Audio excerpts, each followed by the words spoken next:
Un conseil des ministres s'est tenu ce mercredi 19 octobre. D'importantes décisions ont été prises, notamment concernant la barre d'admission en 6e, qui est fixée à 100 points.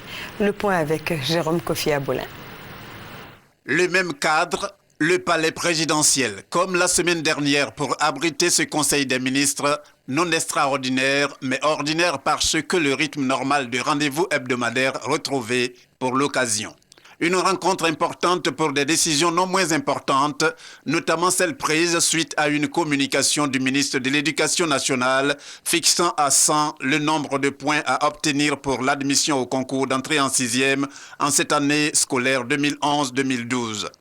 De quoi donc situer les parents d'élèves et les candidats à l'entrée en 6e en vue de leur premier pas au cours secondaire. Le Conseil a adopté la communication faite par le ministre de l'Éducation nationale et qui fixe cette année à 100 points la barre d'admission en classe de 6e.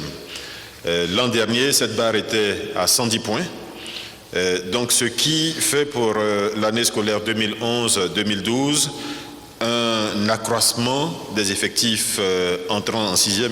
À ce niveau, je pense qu'il est important de préciser que le président de la République avait dans son programme de gouvernement proposé que l'éducation soit obligatoire jusqu'à l'âge de 15 ans. Le président de la République reste dans la même ligne, a le même objectif, celui de faire en sorte que cet enseignement reste d'une part gratuit, d'autre part obligatoire, jusqu'à l'âge de 15 ans. Mais il est évident qu'il faut y arriver par palier, et le premier palier va être franchi dès l'an prochain, où on fera en sorte, le gouvernement fera en sorte que tous les élèves de classe de CM2 ayant obtenu 85 points, c'est-à-dire le niveau d'admission au CEPE, puissent automatiquement accéder à la classe de 6e. Outre cette décision, plusieurs autres décrets et projets de décrets sont pris lors de ce Conseil des ministres. Au nombre de ces décrets, la mesure portant redynamisation de la diplomatie ivoirienne. Toute chose pour justifier les différentes visites du président de la République Alassane Ouattara à l'étranger.